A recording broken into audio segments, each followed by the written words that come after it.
Sa ngalan ng Ama at ng Anak at ng Espiritu Santo. Amen. Sumainyo ang Panginoon. At sumainyo rin. Ginugunita natin ang mahal na Birheng Maria ngayong araw ng Sabado. Muli nating hilingin ang kanyang panalangin at italaga natin ang ating mga sarili sa kanyang kalinis-linisang puso. Aminin natin ang ating mga kasalanan upang maging marapat tayong gumanap sa banal na pagdiriwang. Sinugong tagapagpagaling sa mga nagsisisi, Panginoon, kaawaan mo kami. Panginoon, kaawaan mo kami. Dumating na tagapag-anyayang mga makasalanay magsisi, Kristo, kaawaan mo kami. Kristo, kaawaan mo kami. Nakaluklok ka sa kanan ng Ama upang ipamagitan kami. Panginoon, kaawaan mo kami. Panginoon, kaawaan mo kami. Kaawaan tayo ng makapangyarihang Diyos, patawarin tayo sa ating mga kasalanan, at patnubayan tayo sa buhay na walang hanggan. Amen. Manalangin tayo. Panginoong Hesus, minabuti mong manahan sa sinapupunan ng mahal na Birhen, kaya't gawin mong lumigaya sa pagdiriwang ng kanyang karangalan, kaming kinukupkop sa kanyang pag-aampon. Yamang ika'y nabubuhay, kasama ng Ama at Espiritu Santo, magpasawalang hanggan. Amen.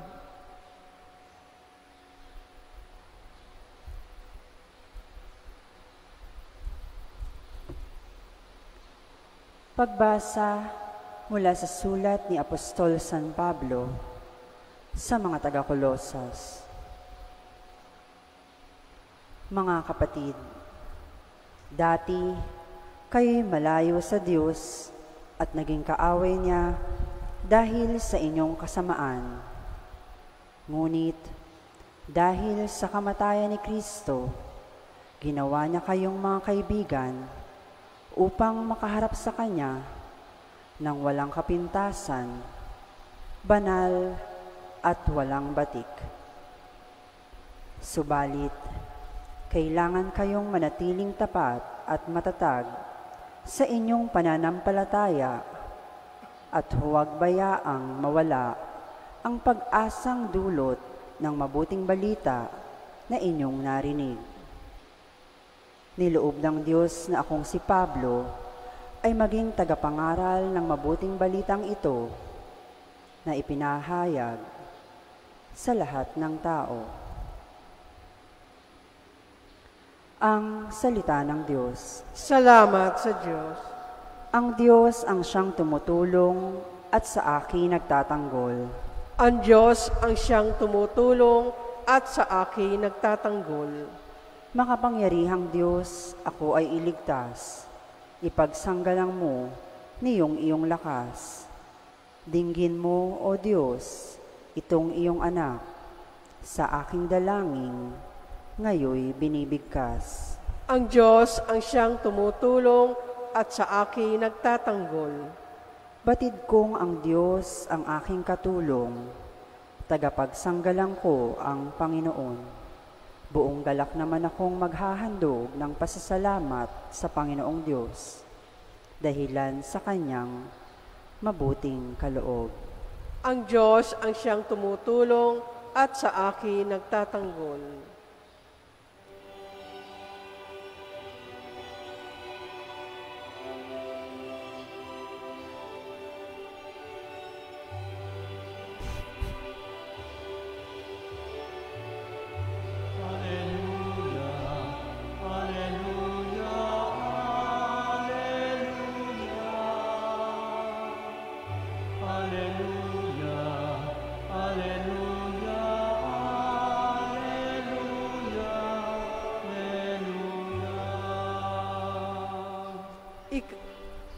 Ikaw, O Kristo, ang daan, ang katotohanan at buhay, patungo sa Amang mahal.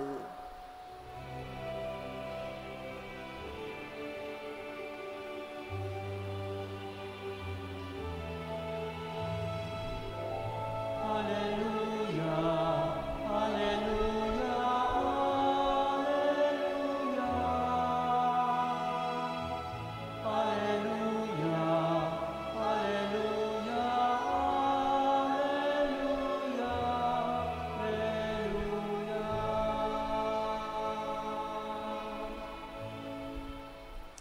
Sumainyo ang Panginoon. At sumainyo rin. Ang mabuting balita ng Panginoon ayon kay San Lucas.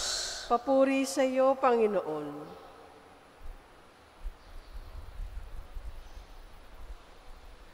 Isang araw ng pamamahinga, napadaan sina Jesus sa triguhan. Ang kanyang mga alagad ay nangitil ng uhay at kanilang kinain ang mga butil matapos ligisin sa kanilang mga kamay. Bakit ninyo ginagawa sa araw ng pamamahinga ang ipinagbabawal ng kautusan? Tanong ng ilang Pariseyo. Sinagot sila ni Jesus, hindi ba ninyo nabasa ang ginawa ni David nang magutom siya at ang kanyang mga kasama? Pumasok siya sa bahay ng Panginoon, kumuha ng tinapay na handog sa Diyos at kumain nito. Binigyan pa niya ang kanyang mga kasama, bagamat ayon sa kautusan, ang mga saserdote lamang ang may karapatang kumain niyon. At sinabi pa niya sa kanila, ang araw ng pamamahinga ay nasa ilalim ng kapangyarihan ng Anak ng Tao. Ang mabuting balita ng Panginoon. Pinupuri ka namin, Panginoong Hesukristo. Habag ang pinakapundasyon ng lahat ng mga batas. Pag-ibig ang katuparan ng bawat batas na ginagawa natin. Kalagayan ng tao ang dahilan kaya ginagawa ang mga batas.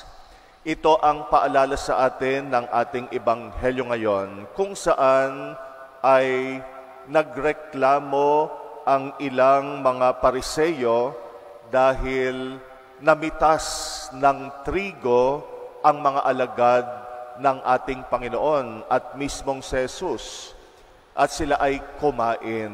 At ang sabi ng mga Pariseyo, pinagbabawal yan sa araw ng pamamahinga o yung Sabbath day. Kasi nga, ang sabi sa batas ng araw ng pamamahinga, huwag kang magtatrabaho. Yung pag-aani ay ipagpaliban mo muna. Mamahinga ka muna sa araw ng pamamahinga o Sabbath day at ilaan ang araw na yan sa pagpupuri sa Diyos. Pero nangatwiran ang ating Panginoon. Yung mga panahon na yon ay nagugutom ang mga alagad. Marahil ay galing sila sa isang gawain. Kaya naman, nagutom sila at kinakailangan na sila ay makakain. At nagbigay ng halimbawa ang ating Panginoon. Noong panahon ni Haring David, ganon din ang nangyari. Sila rin ay nagutom kasama ng kanyang mga kawal. At nagpunta sila sa templo. Kumain sila ng tinapay na inihandog sa templo. At ayon sa batas, yung mga pari lang o saserdote ang pwedeng kumain niyon. Pero kinain ni Haring David at ng kanyang mga kawal at hindi sila nagkasala. Hindi sila lumabag sa batas. Sapagkat yung pagkakataong iyon, hinihingi na makakain ang mga kawal na iyon. Yung kalagayan ng tao ang pinag-uusapan. At kapag ang pinag-uusapan, yung kabutihan, kalagayan ng tao, lalo na nagugutom, kailangan kumain, may mga batas na isinususpindi muna alang-alang sa kalagayan ng tao. Sapagkat ang batas ay ginawa para sa kabutihan ng tao. Yung batas ay ginawa bilang pagmamalasakit sa tao upang hindi siya mapahamak. Kaya ngayon ang pinakapuso ng bawat batas. May mga sitwasyon na kung hindi man sinususpindi, ay niluluwagan ang letra ng batas upang matugunan ang pangailangan ng tao. Katulad din naman ng sitwasyon ng ating Panginoon na nagutom ang mga alagad, nagutom ang Panginoon, at maaring may masamang mangyari kapag hindi sila kumain. At yung pagpitas nila ng mga trigo ay hindi maituturing na paglabag sa batas ng pamamahinga. Itong sitwasyon din ito ay nagaanyaya upang suriing muli, i-evaluate, i-assess yung interpretasyon ng batas. May mga interpretasyon ng batas na sobrang higpit at wala sa lugar. Katulad din naman ng sitwasyon na yon, yung pumitas ng butil ng trigo, hindi naman talaga maitutumbas doon sa pag-aani, paghahanap buhay na ipinagbabawal sa araw ng pamamahinga. Ang sinasabi sa araw ng pamamahinga ay matuto kang magpahinga dahil kailangan naman talaga natin ng pahinga. Kaya may araw na sana wag ka munang magtrabaho. Huwag tayong maging sakim sa kikitain natin. Kaya wala na tayong pahinga. Alam natin, pag wala tayong pahinga, iniisip na lang natin, pera, kikitain, nakakasama, hindi lang sa katawan natin, pati na rin sa ating isip at kaluluwa. Wala ka ng oras sa sarili mo, wala ka ng oras sa Diyos, wala ka ng oras sa mga mahal mo sa buhay. Yon ang puso at kahulugan ng batas ng mamahinga ka sa araw ng pamamahinga. Pero hindi naman maitutulad ito doon sa pagpitas nila ng mga butil ng trigo. Hindi naman ito yung pinagbabawal na pag-aani dahil sakim ka sa kita o yung aanihin. Iba naman ang sitwasyon. Kaya nga sabi ng Panginoon, ang araw ng pamamahinga ay nasa ilalim ng kapangyarihan ng anak ng tao. At ang batas ginawa para sa tao. Ito'y paanyaya rin sa atin. Marami tayong mga batas na tinutupad. Minsan ay naiinis tayo.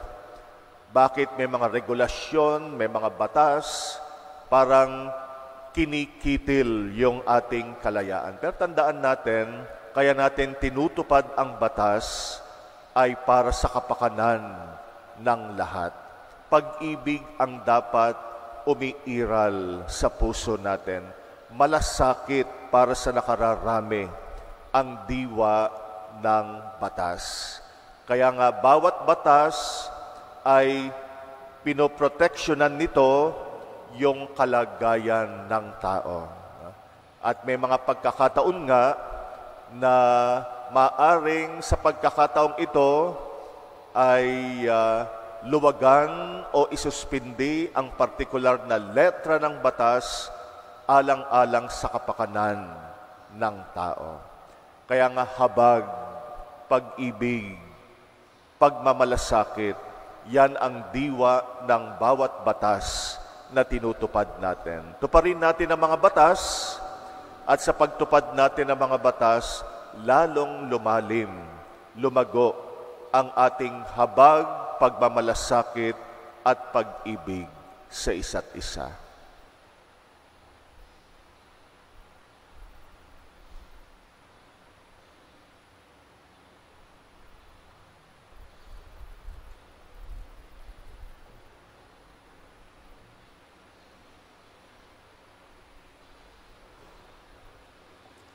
Manalangin tayo sa Diyos Ama na umangkin sa atin bilang kanyang mga malayang anak kay Hesukristo na kanyang bugtong na anak. Ating itugon sa bawat kailingan, Panginoon, dinggin mo ang aming panalangin. Panginoon, dinggin mo ang aming panalangin. Ang mga Kristiyano naway kilalanin ang mga utos ng Diyos bilang pinto sa kalayaan mula sa kasalanan at kasamaan. Manalangin tayo sa Panginoon. Panginoon, dinggin mo ang aming panalangin. Iyong mga may tungkulin sa pagpapatupad ng batas at sa gobyerno, naway unahin ang kabutihan ng mga tao kaysa sa mga pinagkakaabalahan ukol sa batas. Manalangin tayo sa Panginoon. Panginoon, dinggin mo ang aming panalangin. Sa pagsamba sa Diyos na hindi natin nakikita, naway hindi natin malimutan ang nangangailangan nating mga kapatid na ating nakikita. Manalangin tayo sa Panginoon. Panginoon, dinggin mo ang aming panalangin. Yaong mga nagdurusa sa iba't ibang pisikal at espiritual na karamdaman, naway hilumin ng Diyos. Manalangin tayo sa Panginoon. Panginoon, dinggin mo ang aming panalangin. Ang mga pumanaw, naway mamahinga sa piling ng Diyos. Manalangin tayo sa Panginoon. Panginoon, dinggin mo ang aming panalangin. Alalahanin natin ang mga kapatid nating humihiling ng ating dasal, lalo na ang mga may sakit. Itaas natin sa Panginoon ang mga intensyon ng mga nagpapamisa nating mga kapatid, lalo ang mga humihiling ng kagalingan, at ipinapanalangin ang mga pumanaw nilang mahal sa buhay. At tahimik din nating ipanalangin ang mga personal nating kahilingan.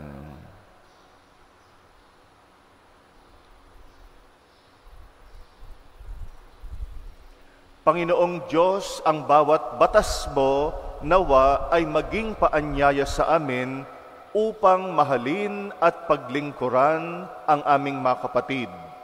Unawain sila, igalang at gabayan upang maging gabay rin namin sila. Inihiling namin ito sa ngalan ni Kristong aming Panginoon. Amen.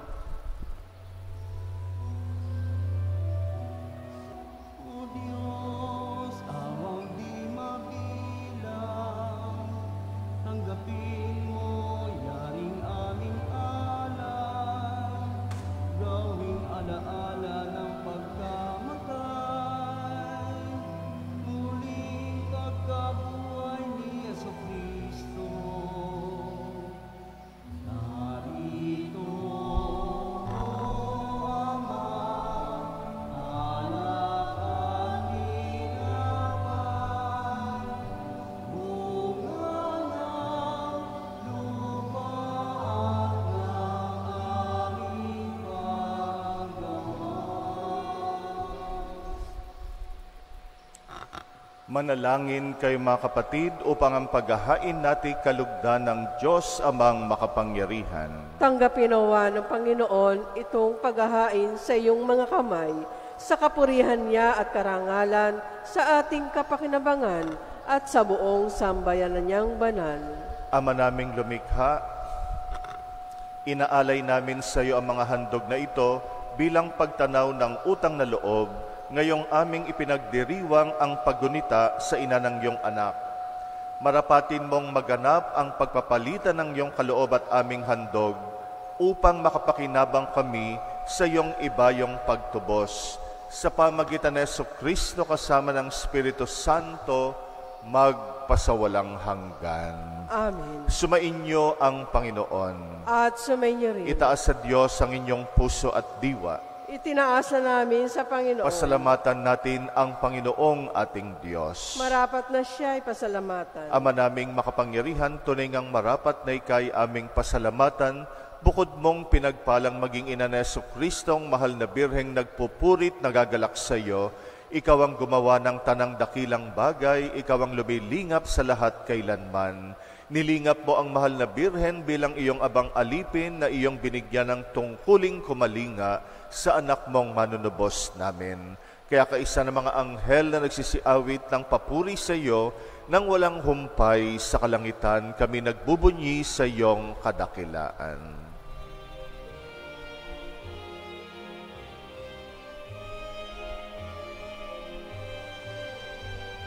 Santo, Santo, Santo, Panginoong Diyos na makapangyarihan, napupuno ang langit at lupa ng kaluwalhatian mo. Hosana, Hosana, sa kaitaasan, pinagpala ang naparirito sa ngalan ng Panginoon. Hosana, Hosana, sa kaitaasan.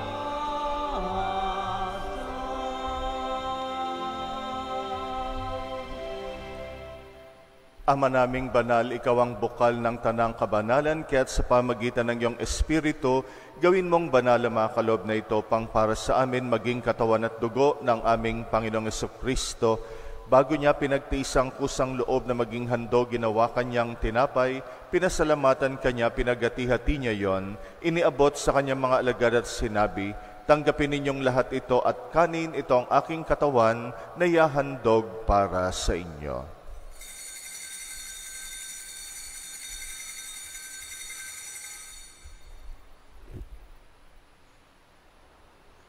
Gayun din naman nung matapos ang hapunan, hinawakan niya ang kalis, muli kanyang pinasalamatan, iniabot niyang kalis sa kanyang mga alagad at sinabi, tanggapin ninyong lahat ito at inumin, ito ang kalis ng aking dugo, ng bago't walang hanggang tipan, ang aking dugo na ibubuhos para sa inyo at para sa lahat, sa kapagpapatawad ng mga kasalanan, gawin ninyo ito sa pag-alala sa akin.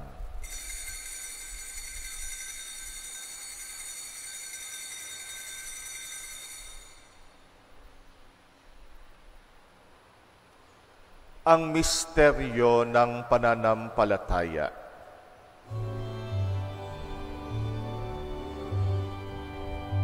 Aming ipinahayag na namatay ang iyong anak, nabuhay bilang Mesiyas at magbabalik sa wakas para mahayag sa lahat. Ama, ginagawa namin ngayon ang pag-alala sa pagkamatay at muling pagkabuhay ng iyong anak at inaalay namin sa iyo ang tinapay na nagbibigay buhay at ang kalis na nagkakaloob ng kaligtasan. Kami nagpapasalamat dahil kami yung minarapan na tumayo sa harap mo para maglingkod sa iyo. Sinasamo namin kaming magsasalo-salo sa katawan at dugo ni Kristo'y mabuklod sa pagkakaisa sa pamagitan ng Espiritu Santo. Alalahanin mo rin ang mga kapatid naming nahimlay na may pag-asang sila'y muling mabubuhay, gayon din ang lahat ng mga pumanaw. Kawaan mo sila at patuloyin sa iyong kaliwanagan. Kawaan mo at pagindapatin kaming lahat makasalo sa iyong buhay na walang wakas, kaysa ng mahal na Birheng Maria na ina ng Diyos, ng kabiyak ng puso niyang sa San Jose, kaysa ng mga apostol at ang lahat ng mga banal na namuhay dito sa daigdig ng kalugod-lugod sa iyo. May pagdiwang nawa namin ang pagpupuri sa ikrarangal mo sa pamagitan ng iyong anak na aming Panginoong Hesukristo. Sa pamamagitan ni Kristo kasama niya at sa Kanya, ang lahat ng parangal at papuri ay sa iyo, Diyos Amang makapangyarihan, kasama ng Espiritu Santo, magpasawalang hanggan.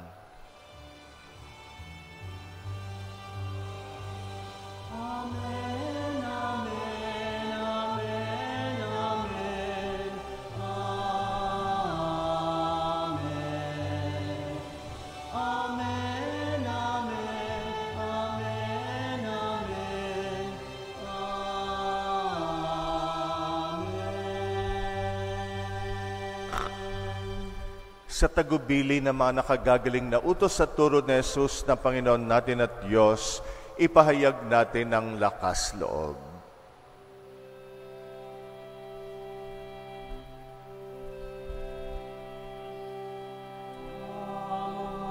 Namin sumasalangit ka, Sambahin ang ngalan mo, mapasa amin ang kaharian mo, sundin ang loob mo.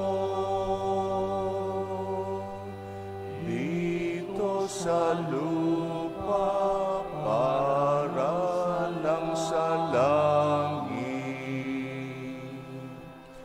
bigyan mo kami ngayon ng aming kakanin sa araw-araw, at patawarin mo kami sa aming mga sala, para ng pagpapatawad namin sa nagkakasala sa amin. At huwag mo kaming ipahintulot sa tukso, at iadya mo kami sa lahat ng masama.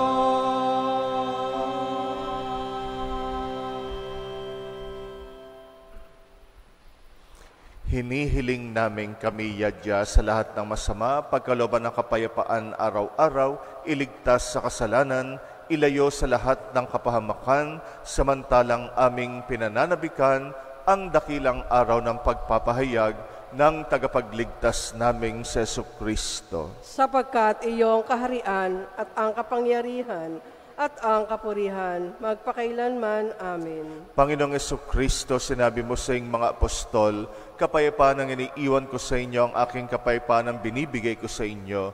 Tunghayan mo ang aming pananampalataya, wag ang aming pagkakasala. Pagkalooban mo kami ng kapayapaan at pagkakaisa ayon sa iyong kalooban, kasama ng Espiritu Santo, magpasawalang hanggan. Amen. Ang kapayapaan ng Panginoon ay laging sumainyo. At sumainyo rin. Magbigayan kayo ng kapayapaan sa isa't isa. Peace be with you.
Narito ang kordero ng Diyos na nag-aalis ng mga kasalanan ng sanlibutan. Mapalad ang mga inaanyayahan sa kanyang piging. Panginoon, hindi ako karapat-dapat na magpatuloy sa iyo. Ngunit sa isang salita mo lamang ay gagaling na ako.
Manalangin tayo.